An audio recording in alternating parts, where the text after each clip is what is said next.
बहनों भाइयों, मेरी तरफों सबको सलाम। साढ़े घर बहुत अरसा मैं दुआ कराता समय मानवल पादरी साढ़े घरों बेड नीचे मैं आप खुद सफाई करता हूँ। पहला बेगम करती है, मेरे पसंद नहीं आता, ठीक है। फिर मार मारना बेड के थलों इन्हें तबीर थप्पड़ निकलते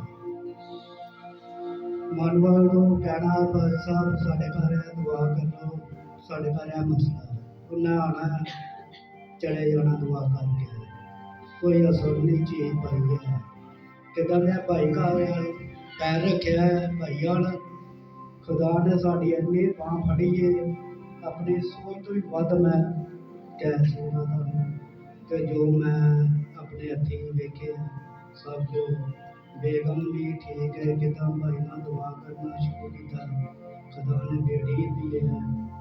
उधरों नौकरी मेरी ही एक लैटर फसिया सी नौकरी बारे नौकरी फारग होने लगा खुदा ने ऐसी वहाँ फटे उनके पुत्र तो इतने रहना कितने नहीं जाना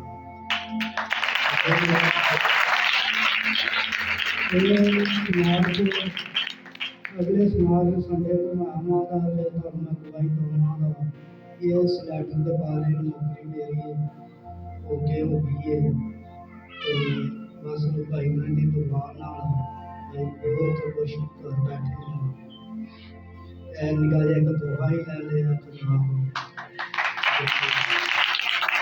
मैं इतना खुश रहा मैं लंघदी हो गई ना बेटी तो मैं कहना बेटी क्या ठीक हो हाँ जी भाई ठीक ठाक है भाई मेरे वाकई भी नहीं ना मेरी बेटी कितों कह मैनू बेटी का बहुत शौक सी खुदा ने बेटी दे दी तुम मेरिया भैन भाई हो मैं ठीक है तुहाडे तो छोटा सिस्टरां भी छोटा तो मैं बेटी कह सकना तो मैं बहुत खुश हाँ मेरी बेटी का शौक हालेलुया। एक बेटा भी है जो 7 साल का हो चुका है, 7 साल के बाद ये बेटी है और अब तवीज भी खत्म हो गई। अब इनके बेड के नीचे से तवीज निकलते थे वो तवीज भी गायब हो गए हैं। खुदा ने अब 7 साल के बाद इनको बेटी दी है। हालेलुया। बेटा भी है और बेटी भी है। हालेलुया।